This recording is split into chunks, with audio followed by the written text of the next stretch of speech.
नमस्कार, स्वदेश न्यूज देख रहे हैं आप। मैं हूं आपके साथ राखी और आज चर्चा करेंगे निकाय चुनाव जमीनी जमावट की। और इसलिए भी क्योंकि अब इसी का इंतजार रह गया है। रोज जो खबरें आती हैं, रोज जो डिस्कशन होता है वो यही होता है कि निकाय चुनाव कब। देखिए, भले ही तारीख नहीं आई हो, लेकिन धरातल पर जमीनी स्तर पर दोनों ही राजनीतिक दलों ने तैयारियां बहुत तेजी से शुरू कर दी हैं। आज तमाम जगह से जो अपडेट्स आई, जो बातें आई, उनमें चुनाव प्रभारियों के नाम लगभग तय हुए हैं। किसकी क्या जिम्मेदारी होगी, बहुत सारी चीजों पर मंथन हुआ है और निश्चित तौर पर अपने अपने जीत के दावे भी हैं। चलिए, किसने क्या कुछ कहा है पक्ष और विपक्ष से, पहले वो सुनते हैं। भारतीय जनता पार्टी की सरकार दो स्तर पर पूरी तैयारी कर रही है। भारतीय जनता पार्टी संगठन की एक अलग तैयारी, जिसके तहत आप देख रहे हैं कि हमारे प्रदेश अध्यक्ष जी का लगातार पूरे प्रदेश में प्रवास है। कल भी वो रतलाम जा रहे हैं, 2 दिन बाद देवास जा रहे हैं। उनके अलग अलग संभाग में दौरे हो भी चुके हैं। हमें लगता है कि जिस तरीके से प्रशासन इस मामले में मुस्तैद है, प्रकाशन सूचियों का चालू हो गया, उसको देखते हुए हमें लगता है कि जल्दी ही समय पर चुनाव कराए जाएंगे। लेकिन वर्तमान में जो भी अन्य व्यवस्थाएं होंगी, उसको देखते हुए निर्णय जो है चुनाव आयोग अपने आप में लेगा कि कब चुनाव होना चाहिए। भारतीय जनता पार्टी स्पष्ट रूप से इस बात को जानती है कि चुनाव आज कराए जाएं या बाद में कराए जाएं, जो स्थिति मध्य प्रदेश में भारतीय जनता पार्टी सरकार की और हमारे प्रशासन की है, उसको देखते हुए चुनाव में हमारी जीत सुनिश्चित है। मध्य प्रदेश नगरीय निकाय चुनाव में कांग्रेस पूरी तरह तैयार है और भारतीय जनता पार्टी से हमारी कोई अभी मुकाबला नहीं करना चाहते। हमारे लोग लगातार मध्य प्रदेश में ऑब्जर्वर बन के प्रभारी बने हुए हैं और वहाँ से फीडबैक आ रहा है और निश्चित तौर पे भारतीय जनता पार्टी में घबराहट बहुत ज़्यादा है। पेट्रोल, डीजल और जो गैस सिलेंडर के जो दाम बढ़ रहे हैं, उसमें पूरे मध्य प्रदेश की जनता त्रहिमाम कर रही है। और निश्चित तौर पे इस बार नगर पालिका के चुनाव में, नगर निगम चुनाव में इस बार पूरी जनता निकलकर कांग्रेस के पक्ष में वोट करेगी, मतदान करेगी। और उन सब ने देख लिया है कि घर घर मोदी और हर हर मोदी की क्या कल्पना करी थी और किस प्रकार से ये परिणाम आए हैं। और लोगों के घर में घर चलाना मुश्किल हो रहा है, लोग बेरोजगार हो रहे हैं और लोग तरह तरह के काम कर रहे हैं, जिससे मध्य प्रदेश की इकोनॉमी नीचे गिरती जा रही है, जीडीपी ग्रोथ गिर रही है। और आप ये देखते जाना कि मध्य प्रदेश नगर पालिका के चुनाव में भारतीय जनता पार्टी को पछाड़कर कांग्रेस परचम लहराएगी। देखिए, अपनी अपनी जीत के दावे हैं, अपने अपने तर्क हैं, लेकिन जनता क्या चाहती है ये जनता को ही पता है। और जनता ही जब अपने वोट देती है तो नतीजों से पता चलता है कि उसे क्या चाहिए। सबसे बड़ी बात, निकाय चुनाव जो होते हैं, अलग अलग चीजें होंगी, व्यक्तिगत होता है, जनता से जुड़ा हुआ होता है, छोटे छोटे काम, बहुत सारी चीजें ऐसी होती हैं जिसे बहुत करीब से, क्योंकि जो प्रत्याशी होता है जब वो हर गली मोहल्ले से गुजरता है तो समझ में आता है कि कितना वो कर पाएगा, कितना उसके क्षेत्र की जनता उसे जानती है, कितना काम करेंगे। और निश्चित तौर पर इसमें कोई दो राह नहीं है कि राजनीतिक दलों का अपने अपने जिस भी पार्टी को वो बिलोंग करते हैं उसका बहुत प्रभाव पड़ता है। उनका अगला पिछला पूरा कार्यकाल हर चीज का देखा जाता है। कह जरूर देंगे कि स्थानीय लेवल पे चुनाव होते हैं, सब चीजें होती हैं, लेकिन पूरा फोकस होता है कि क्या चल रहा है, पिछले चुनाव में क्या हुआ था, वर्तमान में स्थितियां क्या है, बहुत सारे पॉइंट्स को इंक्लूड कर लिया जाता है। बहरहाल जो भी तैयारियां हैं जोरों से चल रही हैं, तारीखों का ऐलान नहीं हुआ, क्या होगा विस्तार से चर्चा करते हैं। स्टूडियो में कई मेहमान हैं, सबसे पहले आपका परिचय करा दें। बीजेपी प्रवक्ता प्रकाश मीरचंदानी जी हमारे साथ हैं। प्रकाश जी, बहुत स्वागत चर्चा में शामिल होने के लिए। कांग्रेस प्रवक्ता स्वदेश शर्मा जी हमारे साथ हैं। स्वदेश जी, आपका भी बहुत स्वागत है। और राजनीतिक विश्लेषक के रूप में सूर्यकांत चतुर्वेदी जी हमारे साथ हैं। सूर्यकांत जी, आपका भी बहुत स्वागत है। चर्चा की शुरुआत सबसे पहले प्रकाश जी आपसे करना चाहती हूँ। बस इंतजार तारीखों का है और ये भी कयास है कि हो सकता है चुनाव टल भी जाए। ये बहुत स्पष्ट सवाल मैं इसलिए कर रही हूं कि हो सकता है अभी कुछ भी ना कहा जाए, लेकिन जिस तरीके से तैयारियां चल रही हैं, जिम्मेदारियां लोगों को दी जा चुकी हैं, उसके मद्देनजर लगता है कि हां, चुनाव होंगे। और आगे क्या रणनीति भारतीय जनता पार्टी की ओर है, मुझे लगता है आप बेहतर बताएंगे। देखिए राखी जी, भारतीय जनता पार्टी अपने संगठनात्मक रूप से चुनाव तैयारियों के लिए सारी व्यवस्थाएं और सारी तैयारियां कर रही है और करना भी चाहिए। तारीखों का ऐलान कब करना है, ये सारा विषय निर्वाचन आयोग के मध्य रहता है और वो निर्वाचन आयोग अपनी सुविधा अनुसार जब भी उनको लगेगा कि हाँ अब उपयुक्त समय है, निर्वाचन आयोग उन तारीखों को ऐलान कर देगा। वैसे तो कोरोना काल के कारण से वैसे ही नगर निगम और नगरीय निकायों के चुनाव डिले हो गए हैं और हम तो चाहेंगे कि शीघ्र अतिशीघ्र ये चुनाव हो। अब चूँकि सरकार से जितनी भी व्यवस्थाएं मांगी जा रही हैं, सरकार वो तुरंत सारी व्यवस्थाएं करके निर्वाचन आयोग को सूचित भी कर रही है। तो मुझे लगता है कि चुनाव तो समय पे ही होना चाहिए।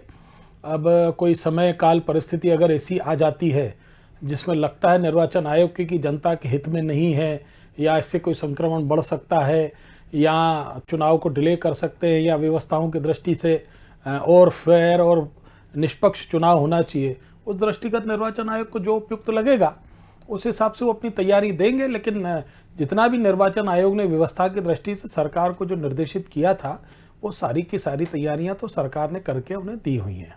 बिल्कुल ठीक है। प्रकाश जी, एक छोटा सा सवाल आप ही से, जिस तरीके से चुनाव पहले डिले हुए थे और इंतजार अब हो ही रहा है क्योंकि सभी का कार्यकाल खत्म है, थोड़ा थोड़ा करके जैसे चीजें चल रही हैं वो चल रही हैं, मैनेज हो रही हैं, लेकिन कब तक इसको करेंगे? क्योंकि कोरोना खत्म तो हुआ नहीं, कोरोना वापस से पीक पर है और लगातार केसेस भी बढ़ रहे हैं।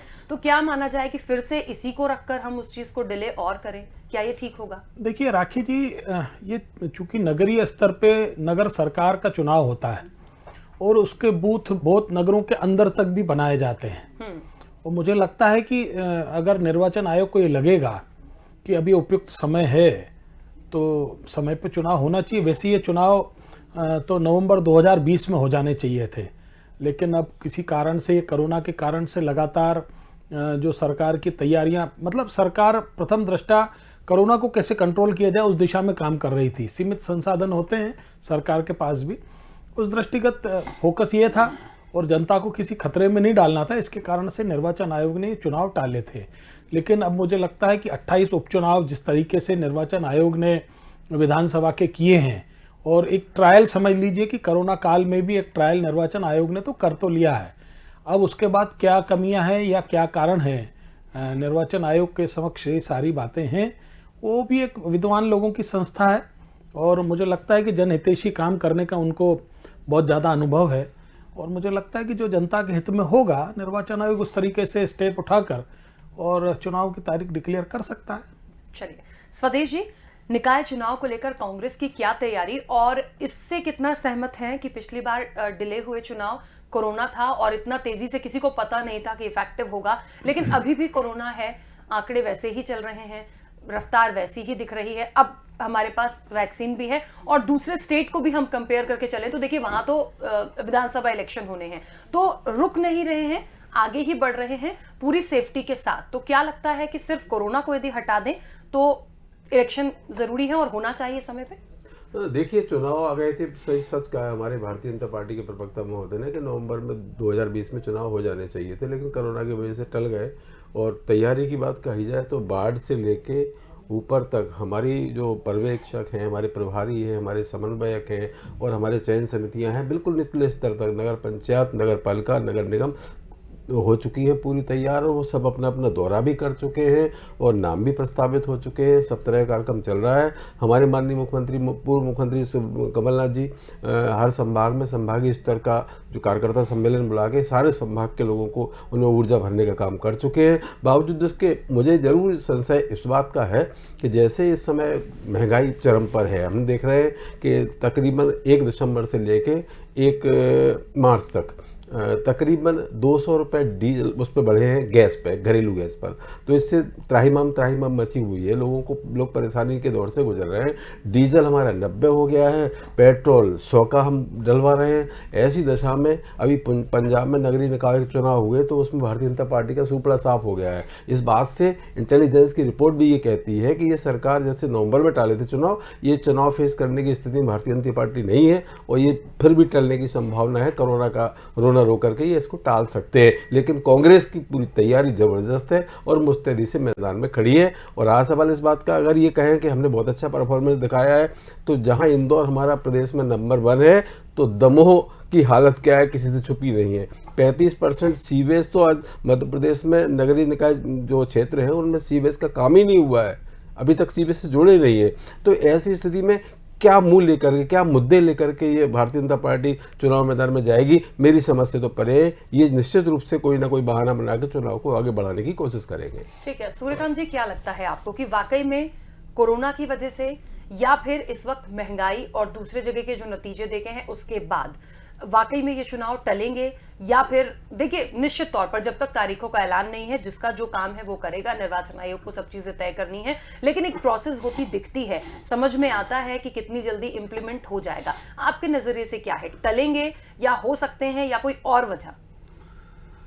देखिए राखी जी, चुनाव कराने होते हैं, सरकार की इच्छा शक्ति होती है तो चुनाव समय पर होते हैं। अगर सरकार नहीं चाहती है तो चुनाव नहीं होते हैं। राज्य निर्वाचन आयोग हमेशा राज्य सरकार के अधीन ही काम करता है। दिखाने के लिए वो स्वायत्त संस्था होती है, लेकिन उसमें जो लोगों की पदस्थापना की जाती है वो राज्य के ही कर्मचारी होते हैं, तो इसलिए वो राज्य के अधीन रहकर ही काम करते हैं। तो राज्य निर्वाचन आयोग तो तैयारी अपने स्तर पर पूरी कर चुका है, लेकिन राज्य सरकार की मंशा क्या है इस पर बहुत कुछ निर्भर करता है। कोरोना की बात जो हमारे भाजपा के प्रवक्ता महोदय जी ने कही है, देखिए कोरोना तो उपचुनाव के समय भी था, कार्यक्रम तब भी नहीं रुके, सभाएं तब भी हुई, और उपचुनाव के बाद भी कई ऐसे बड़े सार्वजनिक समारोह सरकार द्वारा किए गए जो कोरोना में नहीं किए जाने चाहिए थे। तो इसलिए कोरोना तो एक बहाना है किसी भी सरकार के लिए, मैं भाजपा सरकार हो, कांग्रेस सरकार हो, किसी दूसरे राज्य में भी हो, हर जगह कोरोना सिर्फ बहाना है। अगर नहीं होते तो उपचुनाव नहीं कराए जाते, और उपचुनाव हो चुके आपके यहाँ, तो उसको देखते हुए इसमें भी चुनाव कराए जा सकते थे। नगरीय निकाय चुनाव में जिस तरह की तैयारियां उस समय की गई, इसमें भी तैयारियां की जा सकती हैं। अब रही बात होंगे या नहीं होंगे, राज्य निर्वाचन आयोग अपने स्तर पर लगभग सारी तैयारी पूरी कर चुका है, और 2 दिन बाद वो बीसी करके तैयारियों की समीक्षा भी करने वाला है। लेकिन आप ये देखिए कि अगर अब राज्य निर्वाचन आयोग चुनाव की तारीखों की घोषणा करता है तो प्रत्याशी को जो समय मिलेगा उस समय के बीच बोर्ड की परीक्षाएं शुरू हो जाएंगी, परीक्षा का काल रहेगा। तो ऐसे में इस समय चुनाव कराना कितना उचित है, कितना अनुचित है, यह दोनों राज्य निर्वाचन आयोग के साथ साथ सरकार की मंशा पर निर्भर करता है। और मुझे लगता है कि चुनाव फिलहाल टाले जाएंगे, क्योंकि इस समय कोरोना एक बहाना हो सकता है, दूसरा परीक्षा का समय है। तो इन दोनों चीज़ों को देखते हुए मुझे लगता है कि चुनाव निश्चित रूप से टाले जाएंगे, और बोर्ड परीक्षाएं होने के बाद ही चुनाव कराए जाएंगे। अच्छा सूर्यकांत जी, एक बात जैसे स्वदेश जी ने भी बोली है, बहुत लोगों से ऐसा सुना जब चर्चाओं में बैठते हैं कि महंगाई को लेकर हो सकता है सरकार के मन में भय है, क्योंकि कुछ मुद्दे ऐसे हुए हैं जिनको लेकर बहुत ज्यादा सरकार को घेरा गया, सवाल उठाए गए, तो कहीं ऐसा ना हो कि दिक्कत हो जाए, क्योंकि जनता तो जनता है, जनता के हित की चीजें उन्हें अच्छी लगती है। देखिए राखी जी, महंगाई तो बड़ा मुद्दा है ही, लेकिन मैं कहूँगा कि इस मुद्दे को भुनाने में और सरकार को कटघरे में खड़ा करने में कांग्रेस सरकार अब तक असफल, कांग्रेस पार्टी अब तक असफल रही। कहीं मैदानी स्तर पर एकाध आयोजन छोड़ दें तो कहीं कोई ऐसा आयोजन नहीं हुआ है, जबकि कांग्रेस इसके अलावा आप देखिए तमाम नगरीय निकायों के जो काम थे, विकास के काम, वो आधे अधूरे पड़े थे। सरकार का प्रयास है कि चुनाव के पहले उन्हें पूरा करा लिया जाए, और जिससे कि सरकार के पक्ष में और सत्तारूढ़ दल के पक्ष में लोगों को लाया जा सके। यही वजह है, आप अगर भोपाल इसका उदाहरण देख लीजिए, जितनी तेजी से अभी काम शुरू हुए हैं, उतनी तेजी अगर पूर्व के समय में होती तो निश्चित रूप से वो काम अब समय पर हो गए होते। कई काम तो ऐसे हैं जिनकी कार्यावधि 2-2 साल निकल चुकी है, लेकिन वो काम अब भी चल रहे हैं। तो सरकार चाहती है कि वो काम पूरे हो जाएं, उसके बाद चुनाव में जाएं, तो कम से कम जनता का सहयोग उन्हें मिलेगा। तो मुझे लगता है इसको देखते हुए चुनाव अभी टाले जाएंगे कुछ समय के लिए। ठीक है, कुछ कहना चाह रहे हैं स्वदेशी? हम ये कहना चाह रहे थे, पत्रकार महोदय को ये अपडेट कराना चाहते, मीडिया दिखाए ना दिखाए ये जरूरी नहीं है, लेकिन कांग्रेस का मैं प्रवक्ता हूँ, कांग्रेस के कार्यक्रमों को मुझे पता है कि कांग्रेस जमीनी स्तर पर वार्ड स्तर से लेकर ब्लॉक, जिला और प्रदेश स्तर पर हर जिले में महंगाई के खिलाफ आंदोलन कर चुकी है, केस उन पर रजिस्टर्ड कर चुकी है सरकार। हमारे पूर्व विधायक, पूर्व मंत्री, यहाँ तक कि बड़े बड़े पूर्व मुख्यमंत्री तक ने यहाँ आके पुतले जलाए गए हैं महंगाई के। और ऐसी स्थिति में आप ये कह रहे हैं कि कांग्रेस मैदान में नहीं है, कांग्रेस मैदान में डटी हुई है। पिछला विधानसभा सत्र जब आयोजित हुआ था तो कांग्रेस ने विधानसभा घेरने का जो तैयारी की थी, पहुंची थी घेरने, तो सरकार ने भयभीत होकर के उसे स्थगित किया था। और रहा सवाल कल का, तो कल फिर हम घेरने को तैयार बैठे हैं, उनको रोज ही घेर रहे हैं। और महंगाई के खिलाफ, महंगाई सबसे बड़ा मुद्दा है, और सबसे बड़ा मुद्दा मैंने ये देखा, ये उज्ज्वला योजना के तहत केंद्र सरकार ने एक कनेक्शन दिया था गरीब लोगों को कि तब उनको गैस का कनेक्शन हो, ये चूल्हे पर रोटी बनाए। मैं यकीन के साथ कह रहा हूँ, पूरी जिम्मेदारी के साथ, एक गीता बाई है, उसका 14,144 नंबर कनेक्शन नंबर है उज्ज्वला का, और जब से उसने भरा हुआ सिलेंडर लिया था आज तक दोबारा रिफिल नहीं हो पाया। क्यों नहीं हो पाया कि इतना महंगा है। आम आदमी से पूछिए कि महंगाई होती क्या है, हमें नहीं पता चल पाएगा ज़्यादा। हम तो कार ड्राइव करके जाते हैं, भले ही वो 90 रुपये डीजल हो गया है, हमारे भाजपा के प्रवक्ताओं को पता नहीं चलता और नेताओं को पता नहीं चलता, लेकिन आम आदमी को पता चल रहा है कि महंगाई क्या है। सरसों का तेल जो खाने का है, मैंने कल ही खरीदा, 150 रुपये हो गया है। क्या स्थिति हो रही है। अब ऐसी स्थिति में हम सरकार जनता के साथ, सरकार का विरोध नहीं करेंगे, जनता के साथ खड़े नहीं होंगे, तो लोकतंत्र की हम सम्मान क्या करेंगे। लोकतंत्र हमें कहता है, हमें सिखाता है, संविधान ने हमको ये अधिकार दिया है कि हम जनता की बात सड़क से लेके, अगर संसद में हम हैं तो संसद तक हमें ये घेराव करना चाहिए, वो मुद्दे उठाना चाहिए, और हम उठा रहे हैं। वो इस महंगाई के मुद्दा लेकर के हम जनता के बीच जाएंगे। नगरीय निकाय चुनाव में अब की बार के परिणाम देखने योग्य होंगे।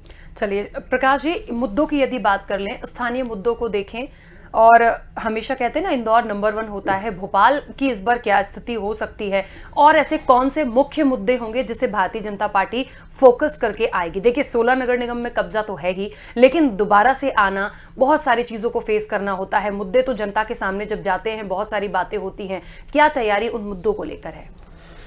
देखिए राखी जी, हमारे साथी कांग्रेस के प्रवक्ता सुदेश जी बार बार कह रहे हैं महंगाई है, महंगाई। 10 रुपये किलो टमाटर बिक रहा है, 10 रुपये किलो प्याज है, 10 रुपये किलो आलू है। सब्जियां इतनी सस्ती हैं कि कोई भी व्यक्ति कितनी खरीद ले तो उसका पैसा फिर भी जेब में, अगर 50 रुपये या 100 रुपये लेके जाता है तो फिर भी चला जाता है, ले लेता है। और सुदेश जी कह रहे हैं तेल इन्होंने 150 रुपये खरीदा, ये डबल रिफाइंड की बात कर रहे होंगे। आज 80 रुपये लीटर मीठा खाने का तेल मिल रहा है, जहाँ जितना चाहे उतना इनको चाहिए, टैंकर के टैंकर भर के ले। मैं लेकर नहीं आया, प्रवक्ता जी बता सकता था। 80 रुपये लीटर के हिसाब से अभी मैं बिल बता सकता था बेस्ट प्राइस का। सुन तो लीजिए ना, सुन लीजिए, मैं गलत नहीं बोल रहा। मैंने आपके समय नहीं बोला, प्लीज सुनिए, आप उसको मत करिए। और डीजल और पेट्रोल के जहां तक यहाँ रसोई गैस के सवाल है, ये टेम्परेरी है।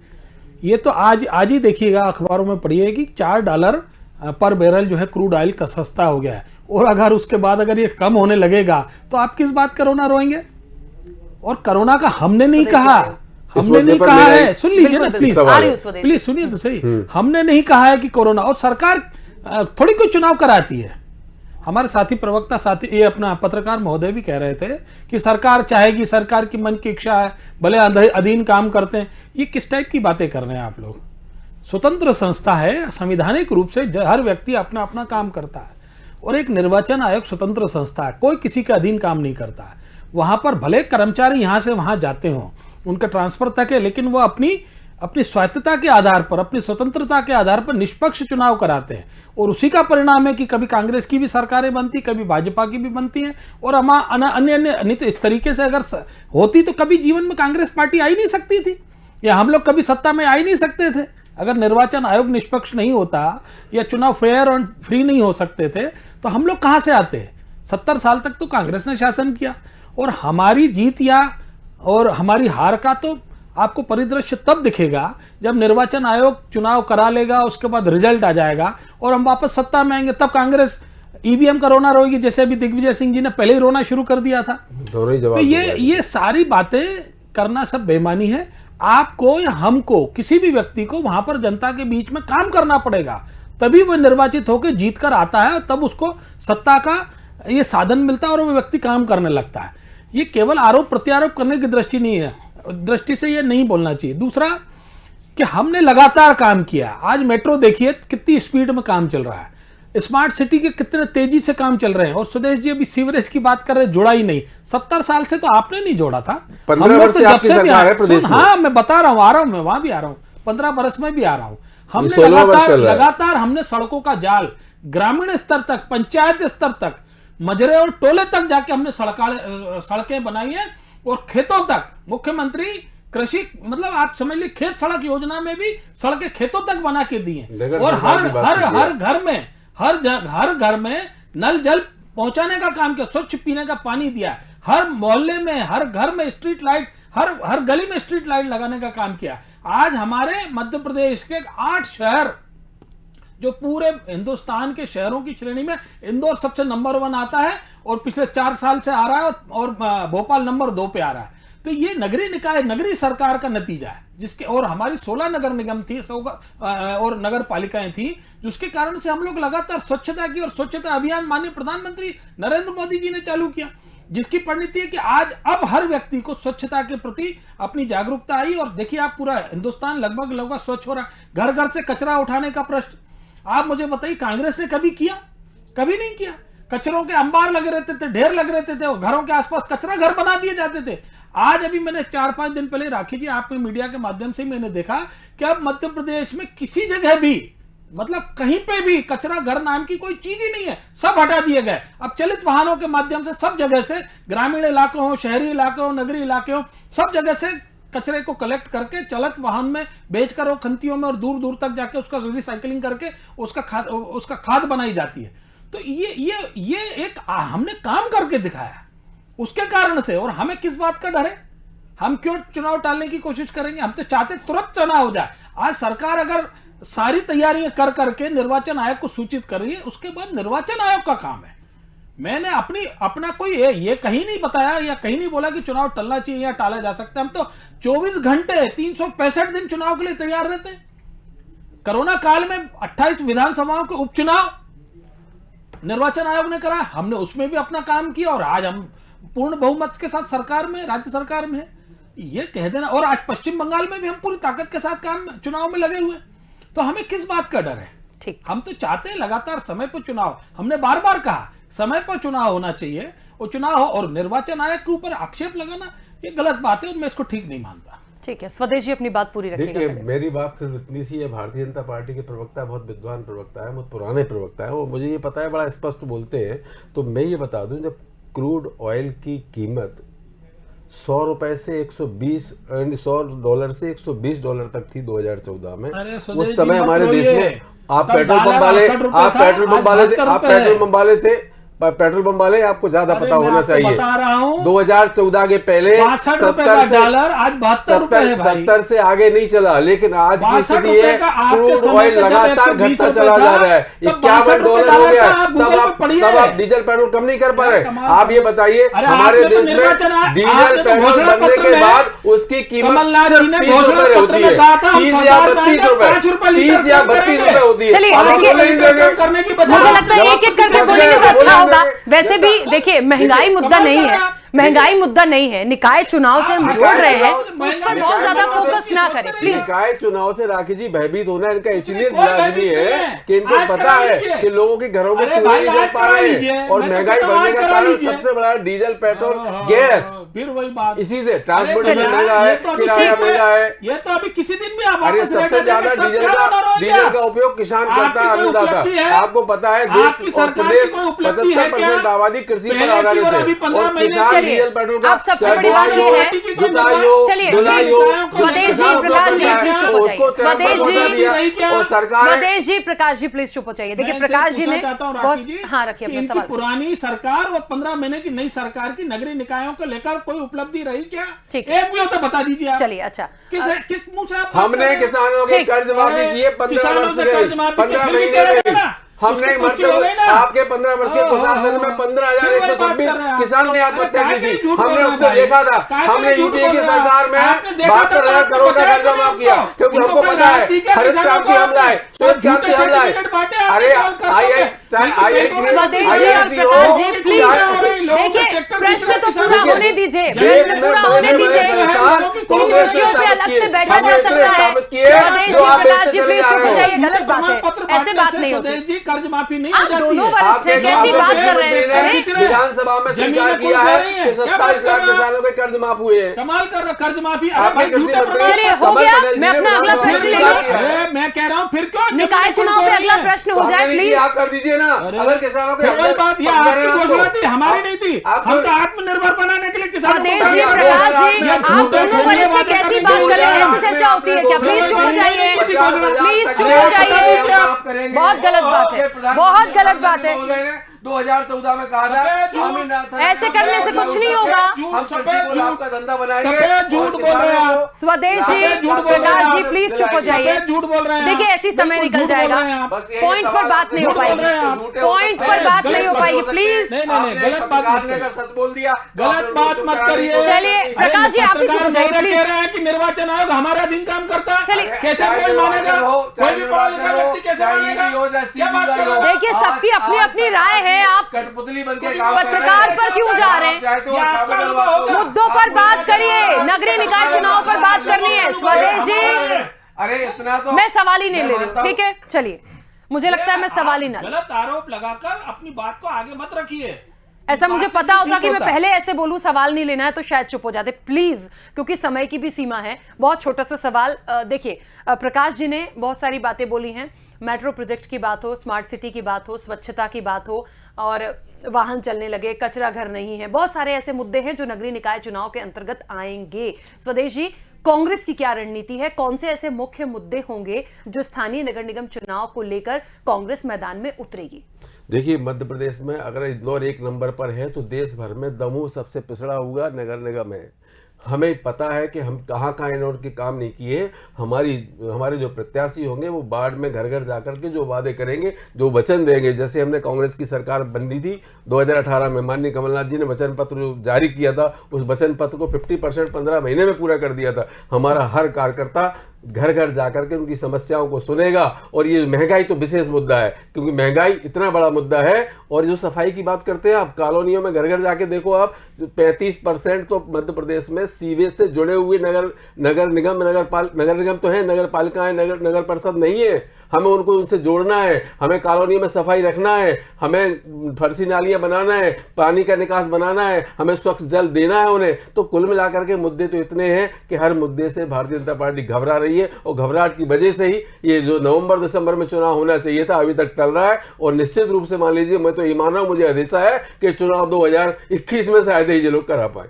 चलिए, क्योंकि समय की सीमा है, सूर्यकांत चतुर्वेदी जी, बहुत छोटा सा सवाल लूंगी। वर्तमान स्थितियों को यदि देखा जाए तो क्या लगता है, क्या नतीजे हो सकते हैं? मैं तो सीधे नतीजों की बात कर रही हूं।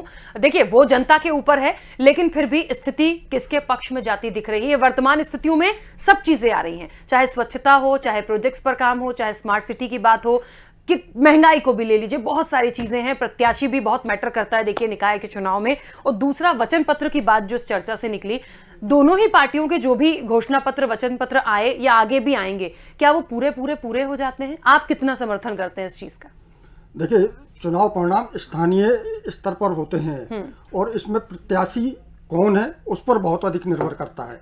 लेकिन अगर आप बात करें तो जिस तरह के पिछली बार चुनाव परिणाम रहे हैं, उन चुनाव परिणामों को देखते हुए और इस बार जो भी राजनीतिक दल सत्ता में होता है उसको निश्चित रूप से सत्ता का फायदा जनता से मिलता है, क्योंकि जनता चाहती कि जिसकी सरकार है तो उसके क्षेत्र के विकास की योजनाएं जब जाएंगी, अगर उस पार्टी का नगर सरकार होगी तो निश्चित रूप से थोड़ा बजट मिलने में, योजनाएं मंजूर कराने में आसानी होती है। इसलिए जनता का पक्ष हमेशा से सत्ता पक्ष के साथ अधिक रहता है। तो यह तो निर्भर करता है कि उस समय प्रत्याशी कौन है और किस तरह की परिस्थितियां हैं, उन सारी चीज़ों पर निर्भर करता है कि क्या चुनाव परिणाम आने वाले हैं। लेकिन यह बात भी सही है कि कांग्रेस के सामने इस समय सबसे बड़ी चुनौती है कि किस तरह से वो नगर निगमों में अपना खाता खोले, क्योंकि अगर आप पिछले चुनाव परिणाम पर नजर डालें तो भाजपा के पास 16 के 16 नगर निगम है। भाजपा के सामने सबसे बड़ी चुनौती यह है कि वो अपने 16 नगर निगमों के परिणाम को यथास्थिति बनाए रखे। अब आप बात करें तो खासतौर पर भोपाल, इंदौर और ग्वालियर ऐसे नगर निगम हैं जिनमें भाजपा के लिए अधिक चुनौती मानी जा रही है फिलहाल, क्योंकि यहाँ पर प्रत्याशी चयन को लेकर बहुत सारी कवायद भाजपा को करनी पड़ रही है। और लगभग वही स्थिति कांग्रेस के साथ ग्वालियर में है, क्योंकि इंदौर में तो वो एक प्रत्याशी घोषित कर चुके हैं, लेकिन ग्वालियर में कौन प्रत्याशी होगा जो भाजपा को टक्कर दे सके, क्योंकि भाजपा की वो परंपरागत सीट मानी जाती है।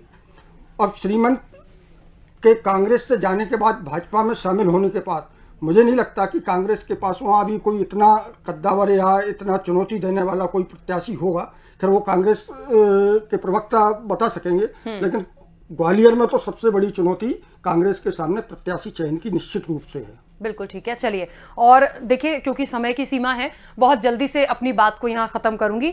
वचन पत्र, घोषणा पत्र कितने पूरे होते हैं ये हम और आप बहुत अच्छे से जानते हैं। बात ये होती है कि जनता को लाभ मिले, जनता खुश रहे। जनता यदि त्राहिमाम करेगी तो वो कुछ भी बोल नहीं सकती है। सड़कों पर जनता नहीं आती, राजनीतिक दल आते हैं, विपक्ष आता है, लेकिन वो जो एक नतीजा दिखाती है उसके पास एक सबसे बड़ा हथियार होता है वोट का, और इलेक्शन टाइम में वही फिर जब नतीजे देती है तो पता चलता है कि उसका जवाब क्या था। बहरहाल क्या होगा, क्या तैयारियां, इस पे तो चर्चा हो गई। अब इंतजार तारीखों का है कि निर्वाचन आयोग अपनी तरफ से कब पीसी करता है, कब सारी जो बातें हैं वो सामने आती हैं, देखना दिलचस्प होगा। आप सभी मेहमानों का बहुत शुक्रिया इस चर्चा में शामिल होने के लिए। तो आपको बता दें, निकाय चुनाव और जमीनी जमावट पर चर्चा हो रही थी। चुनाव प्रभारी जो हैं नगर निगम के लिए, उनके नाम लगभग तय हैं। अपनी अपनी जगहों पर, अपने अपने स्तर पर काम शुरू हो गया है दोनों ही राजनीतिक दलों का। क्या मुद्दे होंगे वो भी हमने बात कर लिया। घेरने के लिए यदि महंगाई सबसे बड़ा मुद्दा है तो विकास में क्या क्या हुआ है वो भी देखना है। और सबसे बड़ी बात, प्रत्याशी कौन है स्थानीय लेवल पे। मैंने भी ये चीज पहले बोली, प्रत्याशी बहुत महत्वपूर्ण होता है इन इलेक्शंस में। कौन होगा, कौन सा वो चेहरा होगा, और निश्चित तौर पर वही चेहरा इस बार भी सामने होगा जो जिताऊ होता है। हमेशा ये स्ट्रैटेजी होती है, लेकिन क्या होगा, कितने लोग नए, कितने पुराने, ये तो आने वाले वक्त में ही हम देखेंगे। फिलहाल चर्चा में इतना ही, दीजिए इजाजत, नमस्कार।